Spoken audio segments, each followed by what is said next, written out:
Exactement comme pour la formule du cosinus d'une somme, on va pouvoir démontrer le sinus d'une somme de deux angles en utilisant le même procédé que tout à l'heure,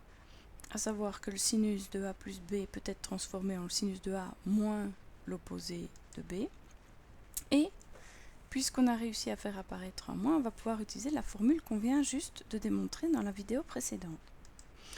Donc pour rappel, le sinus de A moins B, c'est le produit du sinus de A et du cosinus de B, moins le cosinus de A fois le sinus de B.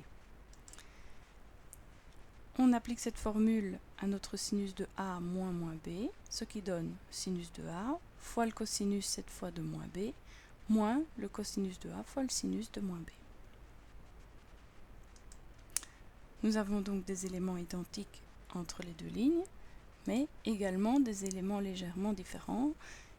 qui heureusement vont pouvoir être transformés à l'aide des angles associés, puisque le cosinus de B est égal au cosinus de moins B. En effet, ce sont des angles opposés, donc ils ont le même cosinus. Par contre, des angles opposés, donc B et moins B, auront des sinus opposés. Donc si on réinjecte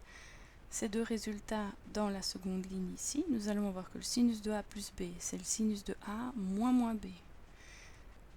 C'est-à-dire le sinus de A, donc qui est resté identique, fois le cosinus de B au lieu du cosinus de moins B par cette première propriété,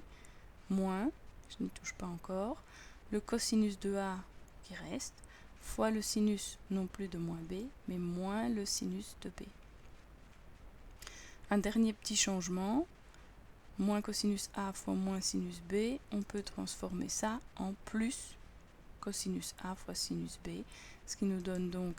ce quatrième résultat, à savoir que le sinus de la somme de deux angles, c'est le produit du sinus d'un angle fois le cosinus du second, plus le cosinus du premier angle fois le sinus du second.